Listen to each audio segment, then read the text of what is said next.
the topic today, which is the six needs of the grieving. It's a concept that we talked about that's championed by your mentor, David Kessler, and that deeply resonates with me and also your work. So, without further ado, I will be taking questions in the chat. We will take questions in the chat and also have a Q&A later. So feel free to jot them in the chat. But let's welcome Gretchen to this space. Heart emojis, whatever you would like, because I don't have a drum roll. Let's just join me in welcoming her to this space. And Gretchen, the floor is yours. Hey, Denard, thank you so much for your You're welcome.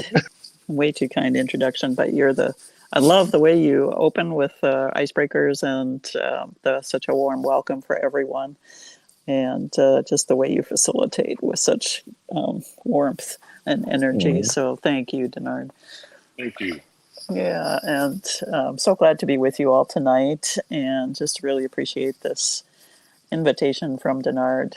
Some of you I've met, so some icons look familiar, but I'll add my own special welcome to all of you. So glad you're here. And I don't know about Denard. I consider it a very informal conversation. So I know we'll have time for questions later too. But if you have questions in the meantime, please feel welcome to jump in. Yeah, so, I'll just start by saying that I think grief can be traumatic and can be transformative as well.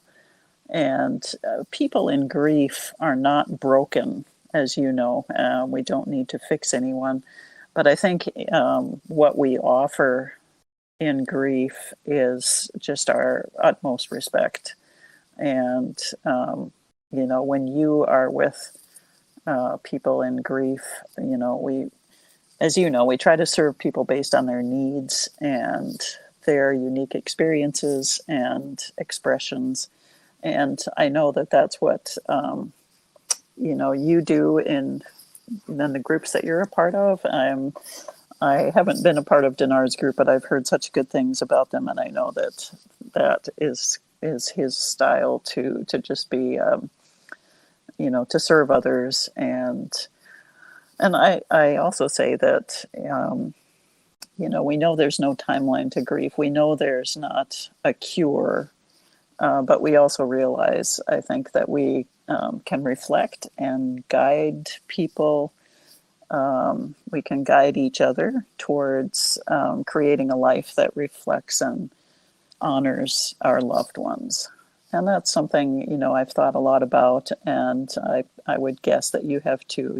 How can I best honor my loved ones and their lives on this earth? And of course, serving comes from a place of connection, right? And Denard mentioned, empathy, and I think when we're in grief and we appreciate empathy from others and genuineness and honesty and respect. And I think that those things are some of the most important things when we're in a group as well, and we listen to each other and offer each other those qualities and traits. And of course, you are the true experts. The expertise in grief comes with the griever. So I always tell people in my groups that you're the experts on your grief. You're the teachers. And I think, it's the role of everyone to understand the whole individual, and all of your strengths and, the levels of wellness that each of us comes with. So connection is so important to our well-being. And I think Circles is here because of that recognition.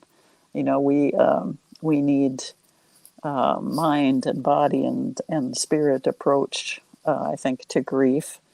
And just to remind each other of the importance of being connected to ourselves and to our friends and family and community, and as well as cultivating an ongoing relationship, different relationship with a loved one who has died, because the love doesn't end. And so we're also committed to, I think, providing a safe space. I know Circles is, and I know we all work at that. So, I think a part of grief also is focusing on the past and the present and the future, and just understanding that in addition to our loss, there's culture and there's community and spirituality and beliefs that all play a role in our grief. And sometimes I think we're not even maybe aware of that. And I see, Mickey, your hand is up. Please go ahead. Well, Gretchen, thank you so much. I feel privileged. Like, Circles has been so instrumental for me.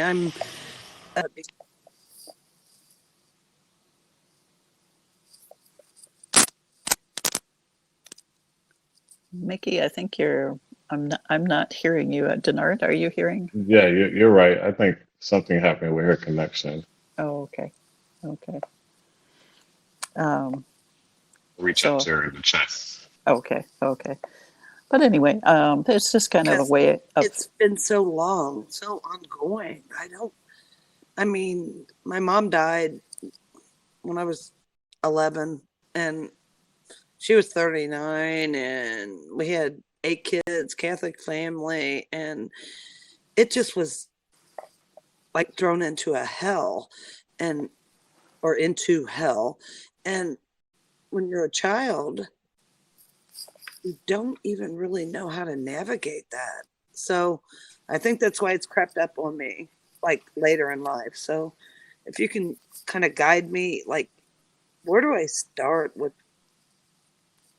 yeah, attacking this? yeah. Thank you, Mickey. And I think just talking more about 6 needs of grieving people will be one way that we can start talking about that. So I'm just going to say a couple more things, kind of in terms of an introduction, and then we'll get into that, Mickey. So thank you for your question. I'll just say too that if you might have triggers, in life. I call them activating things. And, when we come into our groups and into presentations like this, we might stumble upon things that activate us. And, when we bring ourselves and our past and our past experience into this work, there are, inevitably going to be things that are activating to us. But I just invite you tonight, and in all of the places where you participate, just to come with a curiosity about things that you hear that might activate you, instead of being broadsided by them. Because I think sometimes even things that activate us can be a roadmap to a place where healing can reside. And I think it's good to develop just an awareness of things that activate us, and we can start to pick up on a pattern and begin to see a path to healing. I'll also just say a word about, and this is probably says something about me too, and that is thinking about the difference between a helper and a server. And I'm a believer that we're here to serve each other. So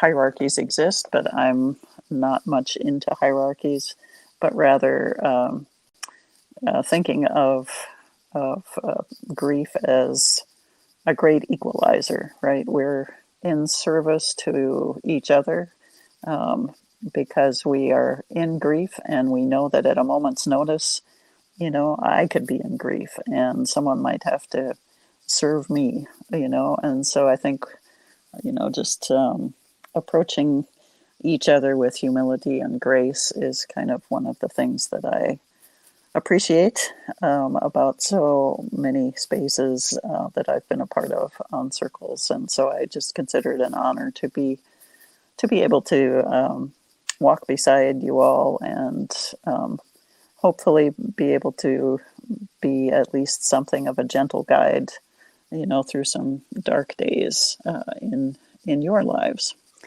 So let me just pause there and ask Denard if you have any comments or questions at this point, Denard. Thank you, Gretchen. Oh no, oh no. I'm at the edge of my seat. I'm waiting. You are so funny, Denard. Um, but thank you so much for your kind words. So, thinking about needs of grieving people, I think the first is to be able to have our pain seen by others. And because that helps us to know that we are not alone in our grief, and that there are others who have walked this road before us and who are going to be there beside us on the way. So we gain resources from each other, the emotional resources, spiritual resources from listening to each other, and being support to each other. So it's a give and take, I think, and being able to, I think, have our pain witnessed. There's really no greater gift than we can give someone in grief than to ask them about their loved one, and then to truly listen.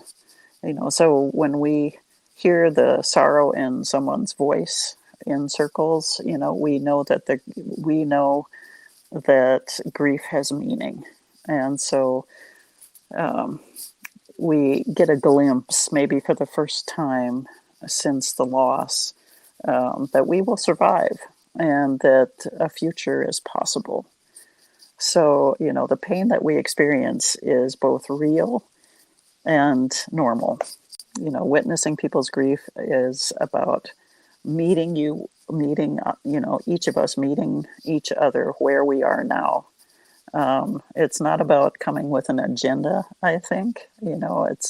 It's instead asking ourselves, how can I sit with myself, but how can I also sit with the person next to me in this space? And how can I be the person who is making them feel like they're doing it right? They're doing grief right. Because I think, we help each other develop comfort with the pain of grief and with negative feelings. And I think our world needs more of that, more seeing each other and listening to each other. And the loss, I think, can become more meaningful and more bearable when it's reflected and reflected accurately in the eyes or the voice of another person. So that's just a bit about being able to have our pain seen by others and heard by others. And then I think a second need when we're grieving is to express our feelings. And once we become more comfortable with our pain and our discomfort, it's important to be able to express it and to attach language to the way that we're feeling. And you've probably heard me share before how important it is to try and pinpoint, as exactly as possible what it is that we're feeling, to attach language to it, because, we want to empower each other to find that language and to find our voices in grief. So often when we ask people in grief how they are, if I say to someone, how are you? And they'll just say, well, this is my grief, story, and it becomes kind of overwhelming, and it can often become repetitive as well. Mm. And I think that our when we're in grief, what we want to do is to connect with how we are today at this moment. So, in other words, if I could, I would invite you to think about how is your grief right now. Sometimes I ask the question: if your grief could talk, what would it say to you at this moment? And what that does is it brings us into the present. So it Would you mind interrupts. if I tried to answer that? I mean, quickly. I think that's my question to you, Gretchen, and to Denard or anyone else, is that, when it starts to happen when you're so young and you're not able to identify, you don't even know what you're experiencing, but it creeps up eventually in your life. And I'm right now going through a divorce, and I'm trying to finally correlate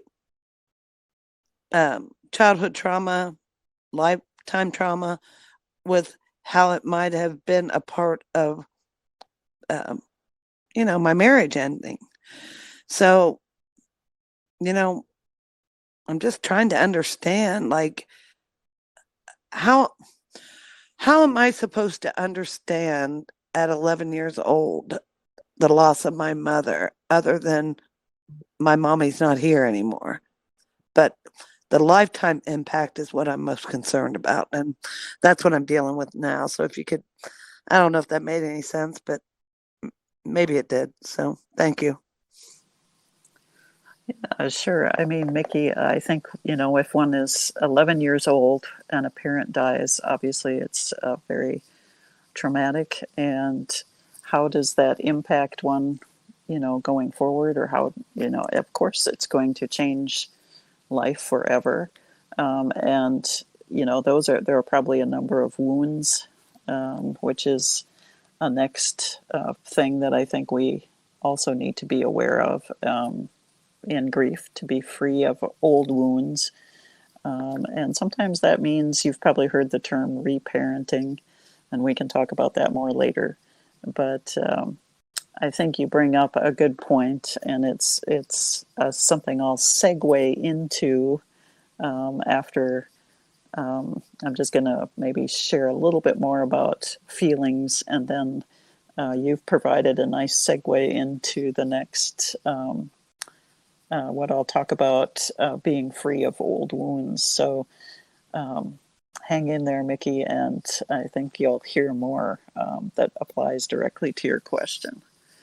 So just a word again about feelings. We want to empower each other to find language and to find their voice. And I hope that's what we can even help you do tonight, Mickey.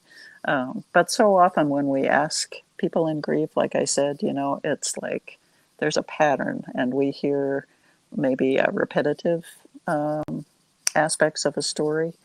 And so we want to connect each other with the present moment. We're not taught the colors in school or of grief. We're not taught the experiences of grief in school. But I think in our circles groups, we're here to empower people and each other to discover that language and help you to discover your voice. I think in grief, you are our teachers. People in grief are our teachers. You are teaching us what you are experiencing and what you are feeling. And you need a space and power to trust and express your feelings. So that's just about feelings. And now, Mickey, thanks for your segue. And I'm going to talk about fourth need when we're grieving, and that is to be able to be free of old wounds. And I think as we take a holistic approach to grief, old wounds will surface. like Mickey, you mentioned, from your childhood, being 11 years old and your mother dying. And most of us, I think, have old wounds and trauma and just childhood experiences that inform who we are and how we process grief today. And in time and with processing, our traumatic wounds can become what I call cherished wounds or precious wounds. But without addressing them, they don't just go away. They don't just disappear. And people. I think, yeah, maybe you've heard people ask, what's wrong with me? Am I broken, or what's going on with me with this grief stuff? And I think a better question might be, what happened to me? Because we want to help each other develop tools and self-compassion to address the wounds that show up. And sometimes they show up as stories we tell ourselves or as personal beliefs that started in childhood. But when we get really curious about what those things are that are still coming up for us, and what kind of attention they're asking for, then we can begin to heal. So just using Mickey's question as an example, what could be a tool in terms of showing self-compassion? So Mickey, if just saying, how can I show self-compassion to my, in terms of my mother's death? What did I need to hear when I was that age? Did anyone tell me, I love you and you're going to be safe, and you're going to be cared for, and the love that you have for your mother never ends? We need to ask ourselves, with those old wounds, did I hear at the time what I needed to hear? Do I need to go back, and now that I'm an adult, can I tell that little one inside of me that might still be worried or full of anxiety over what has happened? Do I need to say, I'm here now and I'm an adult and it's going to be okay, and here's what you needed to hear, and I'm not going to abandon you. I'm accountable to myself, and I'm accountable to the child, that I was, in order to help with healing. So those are just some possibilities. Thank you so much. There's not enough time, and it's not fair to dive into something this deep, but I need for you to know, as a professional, just saying what you just said. No one has ever said that to me. How do you feel? Do you understand what you feel? You don't know when you're 11 years old the significance of losing your mother. And then I bared for my siblings. So, yeah, thank you. That's all I can say. It's a work in progress, and I'm willing to do the work. I just don't know what direction to go to, because I feel like everything's so intertwined, from early childhood trauma to, in a divorce. I just feel like maybe my choices were made because of my loss early in life. And yeah, anyway, thank you so much. Yeah, you're welcome. And I think sometimes we all feel, all kinds of questions coming at us at once from many, different directions. Mm-hmm. but we can just, take them one at a time and show ourselves that patience that we give to others, and just see what's top of mind and top of heart for each of us at any given point, and say, I'm not going to be rushed in this. I'm going to take my time and be intentional about, the things that come into my mind. Yeah. So Thank you very much. you're welcome. And let me also say, let's see, just a couple more things and then we'll go to questions. But I think, releasing a burden of guilt is an important part of grief, because guilt and grief often go hand in hand, even when we don't want them to. And I have to say, when in grief groups across the years, guilt comes up again and again, and it's like layer after layer of guilt.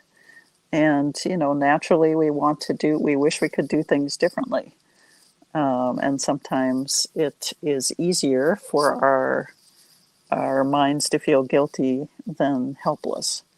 And I don't mean that in a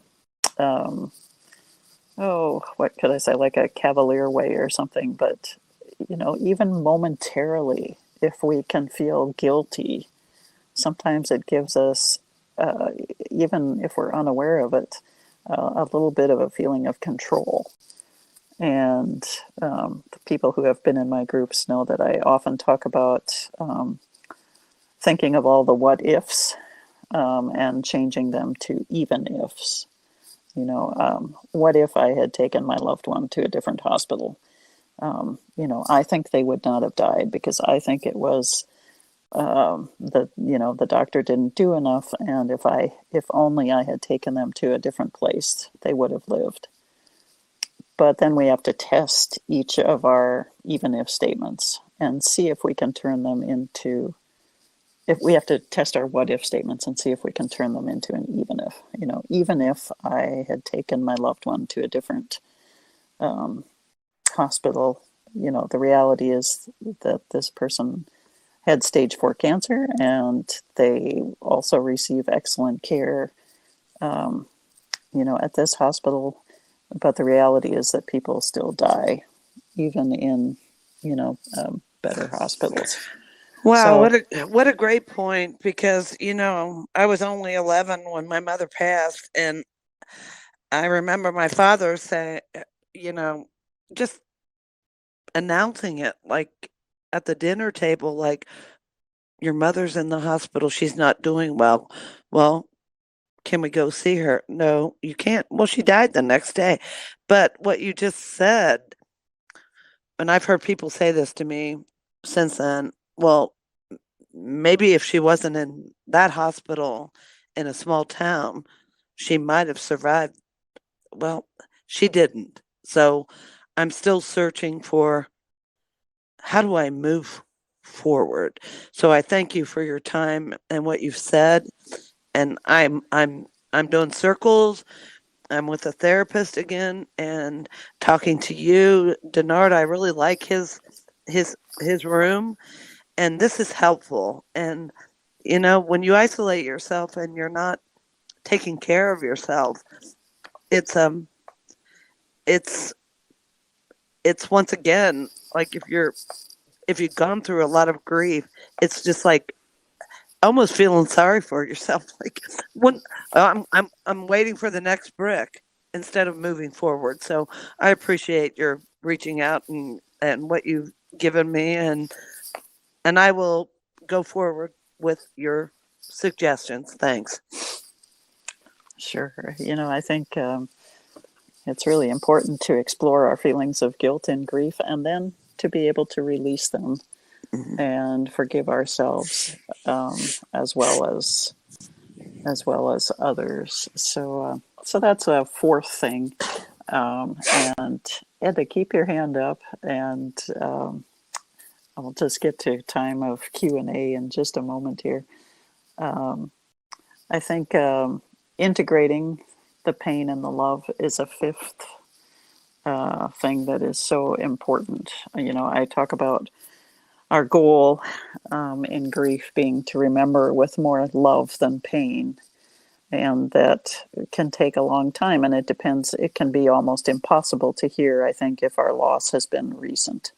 We might not be anywhere near remembering with more love than pain, and that's fine. You are where you need to be in your grief, and there's no right or wrong way to do the grief. But just to remember that we do want to keep moving, and you take the time you need. I think grief is an organic process, and if you need more time in a certain place, you'll know that. But releasing the burden of guilt, and then being able to integrate the pain with the love can help us to move forward. And that can happen, very subtly, and it will likely happen in very small increments, over months and years, little by little.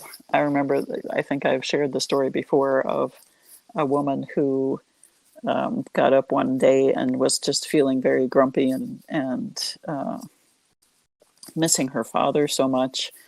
And she was just kind of frumping around the house, and then she decided to go buy some stamps for some letters that she had written. And she got to the post office, and the postman asked her which stamps she would like, and she said, "Well, what do you have?" And he put out some stamps on the counter, and one of them was a stamp that she knew her father had loved. And she immediately said she wanted, the stamp that her father had loved. She wanted a book of those stamps.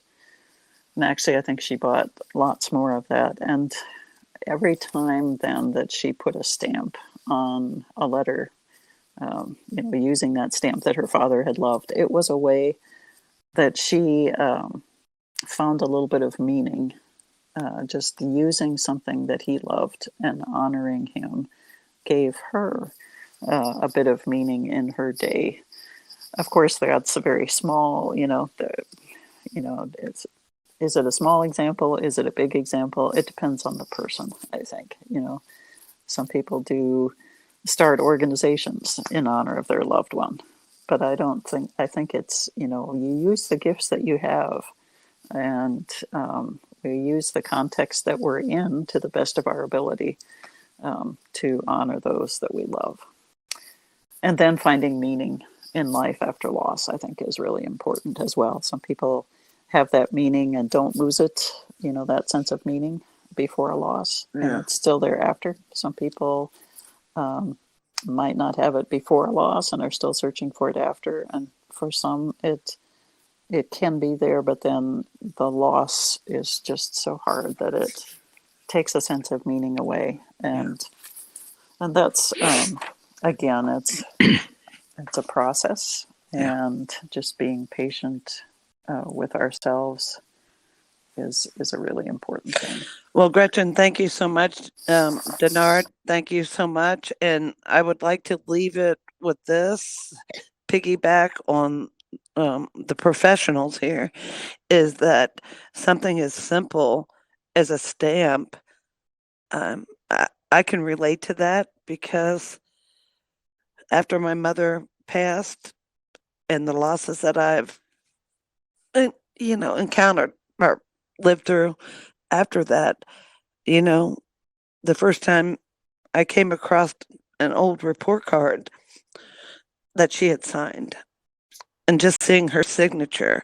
So my message to everyone out there, keep striving to make things better. And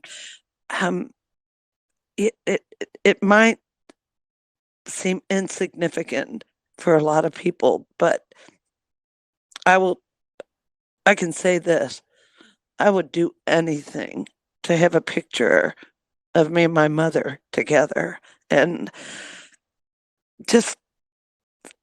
I just want to heal. That's all I want. So thank you very much. Thanks. And Edda, you've had your hand up. Thank you for your patience. Please go ahead. Yeah, I was listening to, what you were saying in regards to people get good care and things happen, even if they get, quality care, and we shouldn't really dwell on the what ifs, but like really just kind of accept what happened because we can't turn back time. But like in my case, that wasn't the case. Like it was malpractice. My mom passed away because the doctor didn't read her report on time. And then by the time she went in more symptomatic, it had spread. So like in my case, it is that. It is. I 100% know that this was negligence. And if they would have looked at the report like they should have, and if they would have done their job, my mother would still be alive. So how do I deal with that in this situation? How? Yeah, Edda, that's a good question. I'm so sorry to hear about your mother. And, one thing if you don't mind, could I ask what her first name is? Kiki. Thank you for sharing. I just think it's so essential to hear the names and to speak the names of our loved ones. Yeah, I know. I think I think you have to pursue with the maximum curiosity to find out what happened. There's no doubt about that. Tragic things happen, and you deserve to know what happened, and we want the best for our loved ones. We want the best care.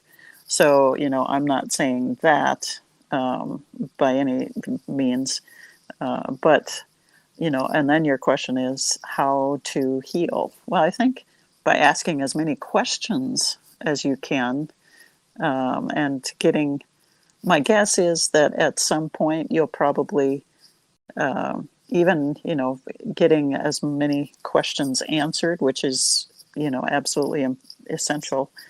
But I think that you might still come to the place where it's still not be satisfying. You don't come to a satisfaction because your loved one died, and then nothing changes that. And so then the question, I think, becomes how. Now how do I live in light of this terrible tragedy that has happened? Now what do I do? How do I go forward? And that's where I think that then we have to move through the pain and release it. And I think when we do that, we fear there's going to be nothing there if we release the pain. But the truth is, I think that when the pain is gone, then the love is at the bottom of it all, and I think hope also has a very close relationship with meaning. So, in the same way our meaning changes, so does hope. So, how do you go forward after that kind of tragedy? For me, it would be asking lots of questions and, going as far as I could in learning what happened and making sure that it wouldn't happen to anyone else. And then, switching to, I think my question would eventually become, okay, now how do I move forward, in light of this loss? I don't know if that helps, but put that out there. Just putting ideas out there, okay? And Lisa, your hand is up. Hey, Gretchen. Hey, Denard. Thanks for having us again. So I don't really know exactly how Neil died, and that question sometimes it comes up. It subsides, but it does come back. I did ask his ex-wife, who has all the information at her fingertips, and she won't share it with me. And I think that that's her last control, that she has, because I know she wanted to be with him again, but he had moved on, and so I think that this is her way of having a little bit. She knows that I really want to know, and she won't give me that peace, because it would help. It would help me. But like you just said with the last question, it doesn't change the outcome. I mean, the answer is he's dead, but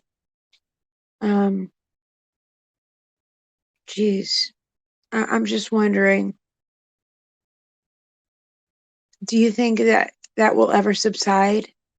Because it's a year and 8 months, and it's still burning in my heart sometimes. Hey, Lisa, yeah, I think you are where you need to be in your grief. And I think that with the effort that you're making and the intentionality, with which you go about working on your grief, I personally, and this is just me because you asked a personal, a question, do I think that the grief will subside? Yeah, I mean, I think it will get better. Does the pain totally go away? In my opinion, the grief doesn't go away, but the pain becomes less with time. No, I mean the desire to know how he died. Oh, will that go away? Will that go away? That question that I have. You know yourself better than anyone, Right. and I suppose that it's just like the grief; it will probably be there, but with my this is just a guess, and so I just put it out there as an idea that yes, I think it will. I think it will grow less with time, and again with the intentional work that you're doing. We have to grieve well to live well, Yeah. and sometimes that it means that thoughts will come back to us, and we will struggle with those things, and I think thoughts can revolve in our minds. You've heard me say that until we make them evolve instead of revolve, because we can Right. cause ourselves suffering on Yeah. top of the pain, and I think it's that extra suffering is something we don't need on top of everything in grief. So again, listening to the kind voice that says, you've pushed it right now as far as you can, and you've done all you can. So take a break, find some respite for a while, and see if there is any healing in not pursuing it for a bit. I don't Yeah. know. That's just an idea. Thanks. Thank Yeah, you. you're so welcome. Denard, should I turn it back to you? That's a good question, Gretchen. I would say that's. Let me touch base with you real quick, because I would say from what I'm seeing in the chat, there's at least one more question from Karen, right? And so I would say it's up to you if you want to tackle the additional question. I have as much time as you have, and I'm still on the edge of my seat. So, Denard, why don't you pick a question and Okay. Okay. So Aaron's question is, it seems like this is going back to when you described that our journey with grief is not linear. It seems likely that the needs are not linear, but it is normal to hop all around the needs in an ever changing way. So I'm assuming, and Karen, feel free to add if you'd like. We would love to hear from you, but I'm assuming like is it normal to constantly hop around? And that might go to the evolving versus revolving concept too. Okay, we got a thumbs up. So what I guess we would love to hear your thoughts on that as well. Is it normal to hop around? And I'm assuming this is the aspect of all the needs that we listed from the six needs of the grieving. Yeah, I mean, just as some people go through, you've heard of Elizabeth Kubler-Ross's stages of grief. She never meant that they were linear. And, some people don't experience all of the stages. And some people may not experience all of these needs of, people who are grieving. But in general, these are things that when we're in grief, we might experience these needs. And do we hop around among them? Sure, because I might feel an old wound. The current grief might bring up something from the past. And then I say, oh, no, I didn't know that was still there. So I need to go back and do that, take care of that, while at the same time, I might be feeling some guilt over, something that I didn't do or that I did do. And I need to be able to, at the same time, express my feelings. So, in that sense, I suppose I'm hopping around between and among the six needs. Does that answer the question? Yeah, I Oops, I'm love. sorry, I couldn't unmute. Yes, that helped a lot. Thanks. Sure, you're welcome. And Denard, I'll let you keep picking the questions.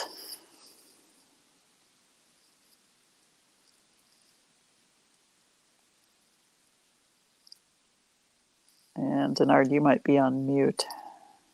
Oh yes, thank you. Okay. All right. So I guess we'll take this last one. And but I feel like it was answered in a way. But Adrian, I guess, and Adrian, feel free to share more. Adrian placed in the chat that it's challenging to let go of the why did my husband pass away at a young age? How did it happen? I cannot accept that what the papers say. I blame the doctor as well. I understand the anger, so there's also this added anger. We were cheated from a happy life. Yeah, I totally understand what you're saying. I mean, I think that, uh, you know, there can even be feelings, I think, of, well, anger, jealousy, um, because, sometimes, we might feel that there's jealousy, but there's also disappointment and anger about the unfairness of life.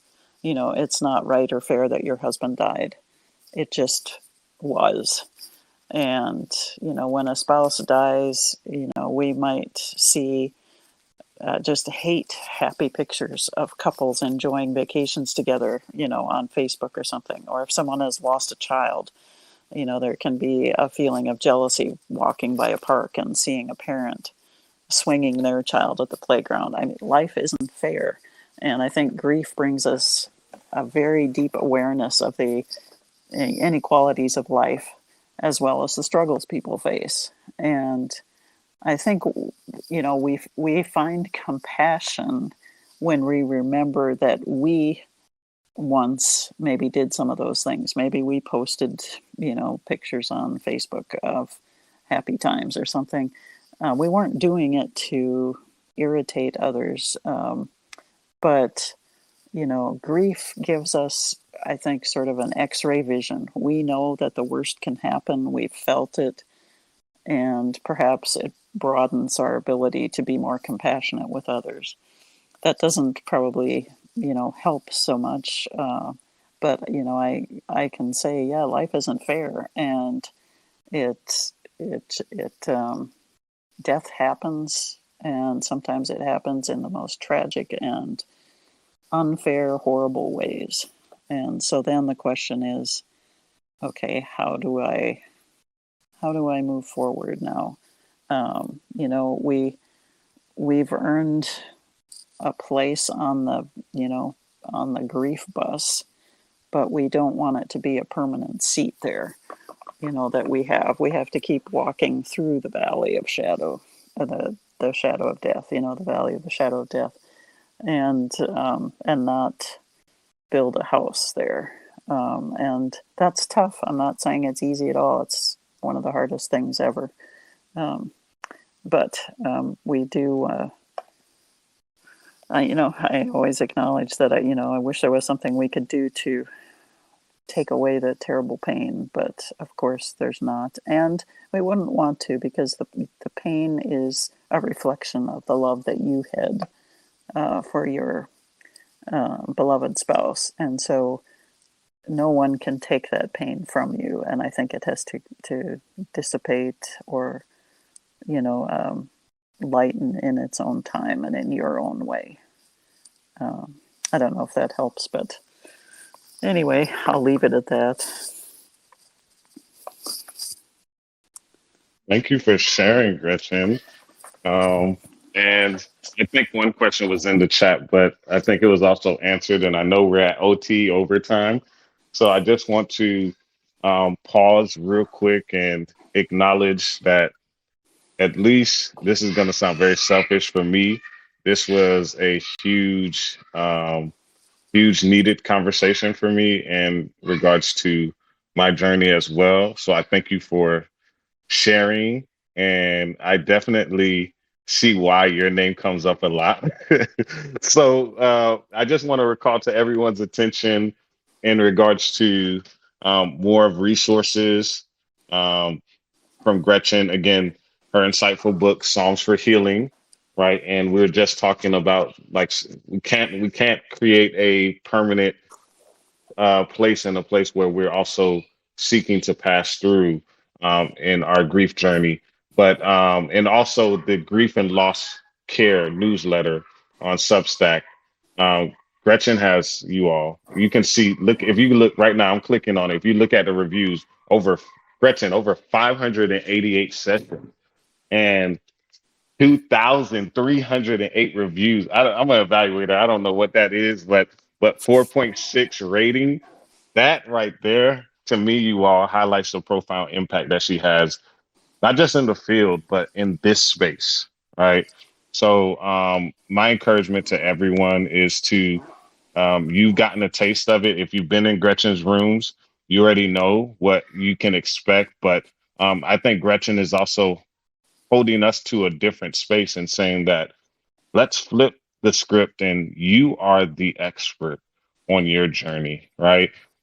Look inward into your journey and see what tools you have. Ask the questions, create that compassionate increase so you can continue on your journey wherever you're at on your journey, but trust yourself on your journey. And Gretchen, I would love to leave this space with you. If you have just someone right now might have said, this information was helpful, right? I've experienced some significant loss, in just like we heard from Mickey early on in life.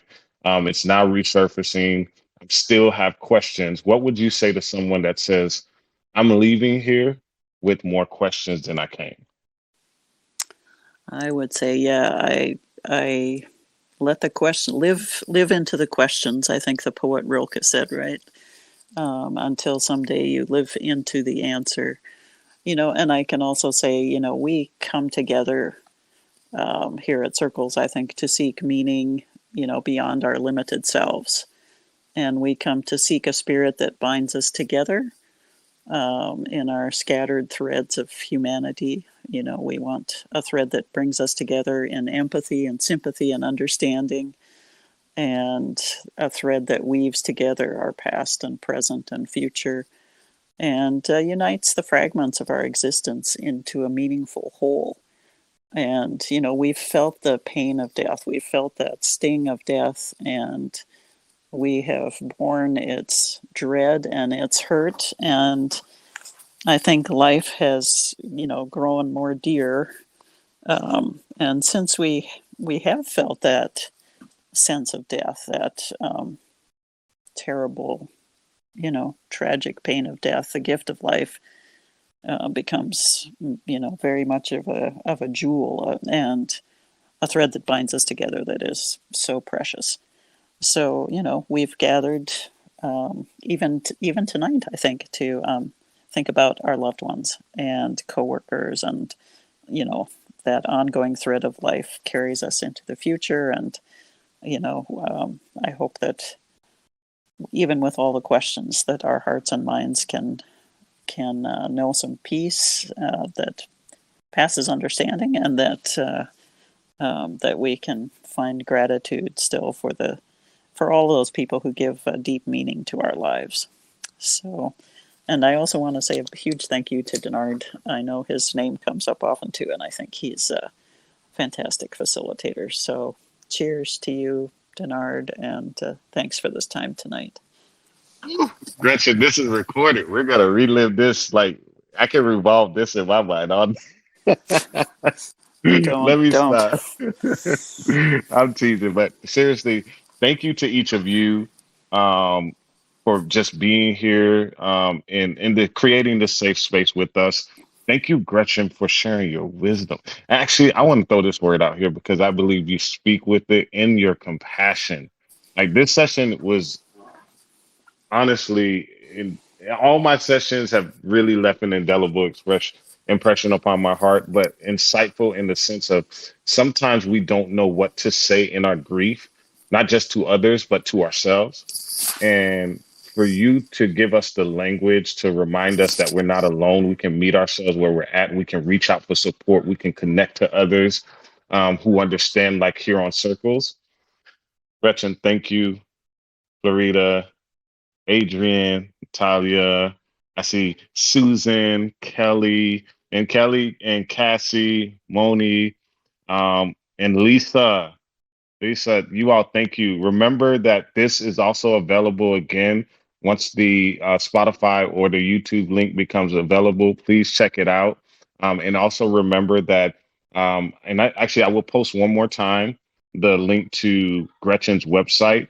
And also feel free to check out Gretchen here on the app. And also, I will be posting the Substack letter here. So feel free. I will keep the chat open so you can copy what you need. I will also be putting it in the support group that I have a chance to facilitate. But other than that, you all continue to be you, continue to share space with each other.